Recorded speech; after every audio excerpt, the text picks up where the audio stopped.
So REScoop is the abbreviation of Renewable Energy Sources Cooperatives. In the UK, they're also called Community Power or Community Energy Initiatives. And in the latest winter package of the European Commission, we are called Energy Communities. It's all about energy democracy. So we are, in fact, a federation of groups and cooperatives of citizens who cooperate on renewable energy sources or energy efficiency, which for us are linked together. So it can be that our members are active in production of renewable energy. In the distribution, we have many distribution cooperatives, like in the north of Italy, in the German-speaking part. There are about 60 old renewable energy cooperatives who own the district, the distribution network.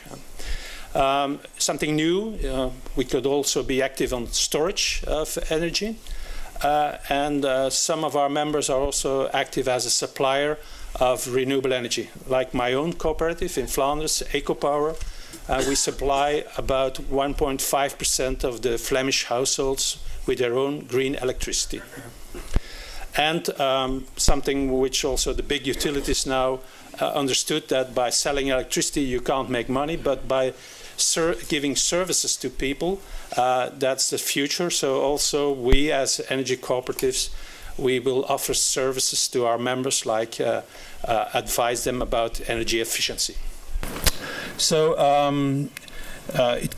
we might have as a legal entity, the cooperative legal entity, but there are several other legal entities possible. But what is important is that we follow the principles, the 7 international principles of the International Cooperative Alliance. So the European Federation is a quite young federation. The first contact started in 2008 with our French member REScoop. But now we've grown to, we have 6 staff members. Half of them only started a few weeks ago.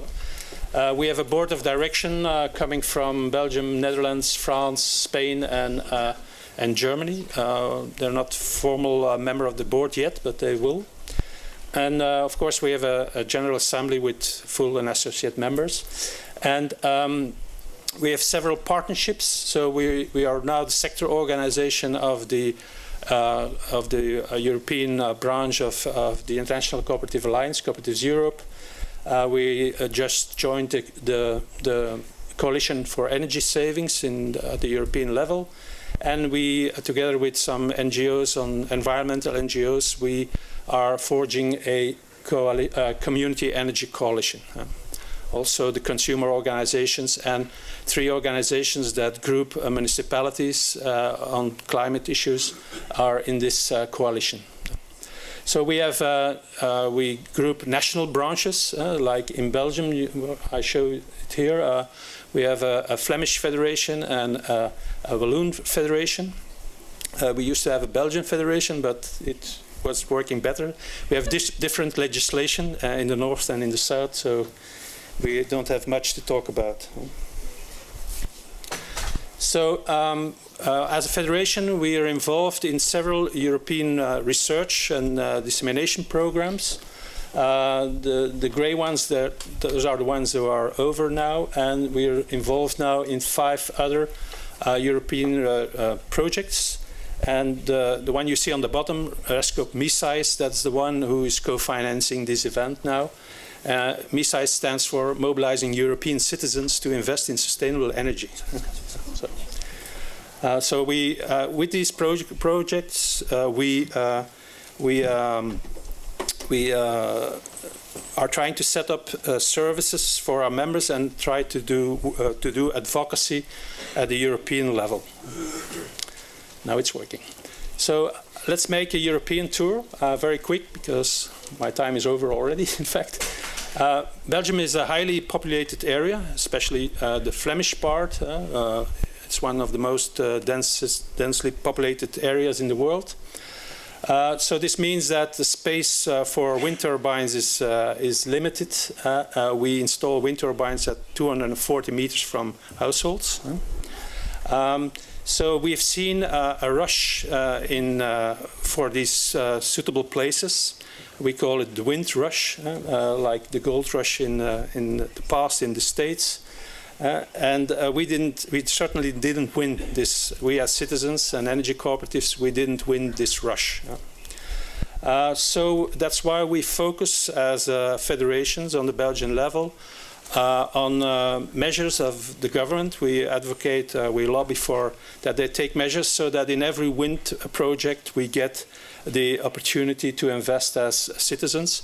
In the Walloon, in the French part of the country, they have a cadre de référence. Unfortunately, it didn't become a decree, but nevertheless, there is a sort of political will that in every wind farm there should be part of it, half of it should be offered to municipalities and to the local citizens. In Flanders, 2 provinces did something similar, but there we're talking about 20%. So this means that in Belgium, although the environment is not that favorable, we now have about 20 energy cooperatives and 2 regional federations.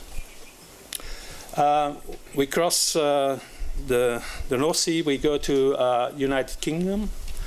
The new conservative government is not very supportive for onshore wind.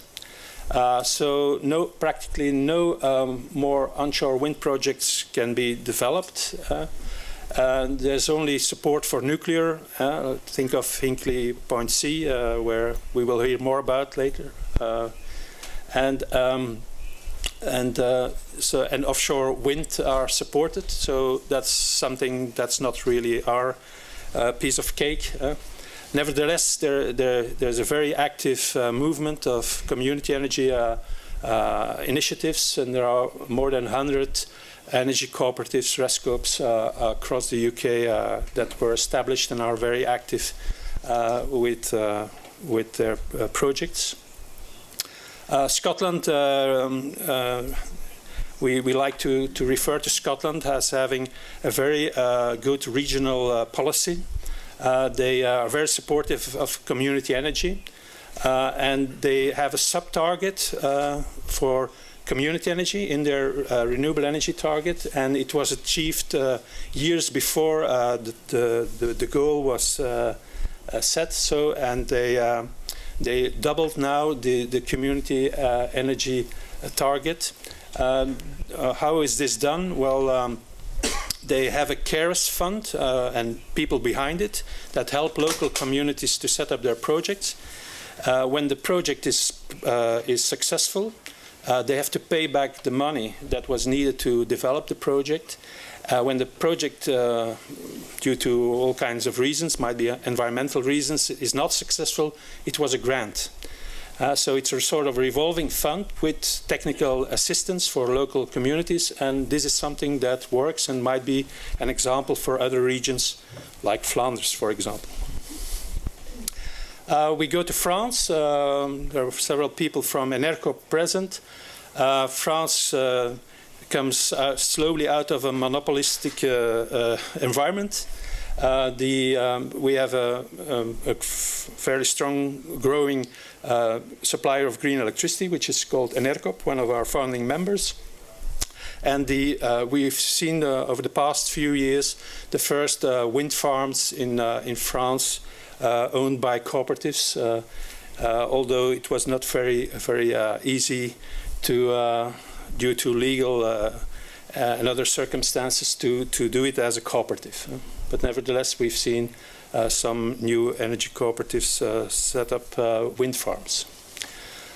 We go to one of the countries which are in deep trouble, in Greece. Also there, like in most countries in Europe, there was a state monopoly when it comes to energy.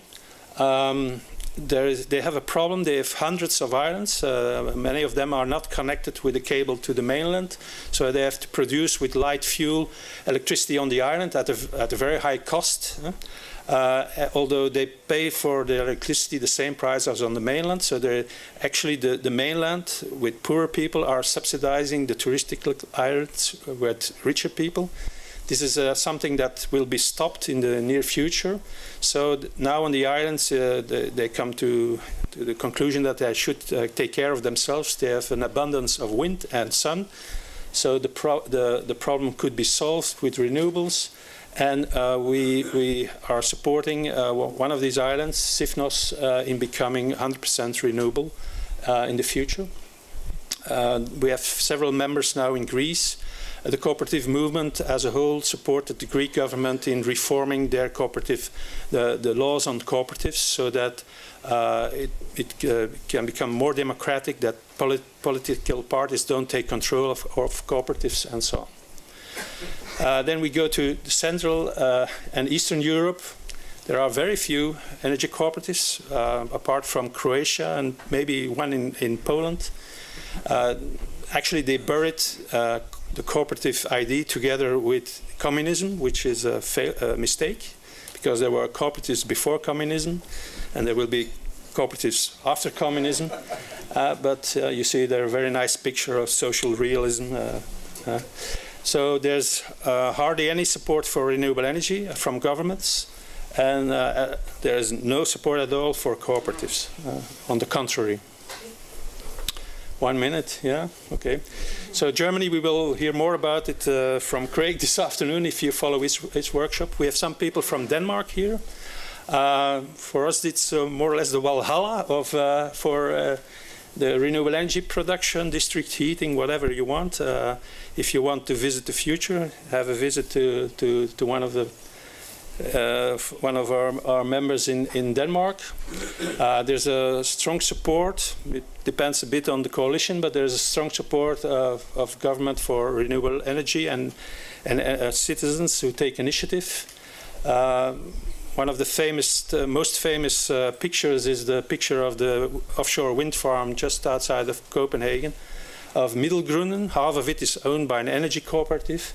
And in their press conference, the commissioners Cañete and Šefčovič, that was in the background of their press conference, this photograph. So we were very happy about this. Probably they didn't know. There are hundreds of district heating cooperatives, although they call themselves perhaps not cooperatives. So Italy, I told you already, especially in the north of Italy, in the South Tyrol, the German-speaking part, there are about 60 very old cooperatives, more than a century old. They brought electricity to the people there after the First World War. It's very interesting for us. They are very advanced, just like in Denmark. They have smart grids, they have district heating. They were able to solve all problems with integrating PV on their grid. And they work together in the Zuid-Tiroler Energieverband. And we also have, and for the rest of Italy, we have a new green electricity provider, a cooperative electricity provider. In Spain, there is no support for renewable energy production at all anymore. There are big tenders where the winner doesn't ask any support, and then nothing is built. But nevertheless, our members, Somenergia, it's more like a movement. They have more than 70 local groups, I think. They are growing very fast, and nevertheless, they will build this year, I think, one big wind turbine. Maybe it will be the only one in Spain for the whole year, and it will be built by cooperatives. They need money at a very low percentage, which is the EIB offering to the banks at 0%. Well, when we would get it at 0%, we could build hundreds of wind turbines in Spain. So that's what we are aiming for. The Netherlands, there has been a sort of fast-growing, almost every municipality now has an energy cooperative. They have a support system, which is a support organization, which is called Hier Opgewekt. And a collaboration of energy cooperatives. It's a cooperative of cooperatives who help small cooperatives to invest in their project, which is called REScoop.eu. Some of these energy cooperatives are fairly old. They are 20 to almost 30 years old. And two of them have a project of 250 million euro on one of the dikes in Zeeland. So that's to show you that energy cooperatives can build offshore wind can build big wind farms. So, but there's a problem with financing. They can't raise all the money from local citizens in Zeeland. And so then something happens. The wind turbine manufacturer brings along financing and takes half of the project, and then in a few years will sell it to the one who gives most, probably a Chinese state company. So that's something we try to prevent. And then in Croatia we have also First Energy Cooperative, which is very promising. It might be an example for the rest of Eastern Europe. So that's my last slide, I think. Okay, so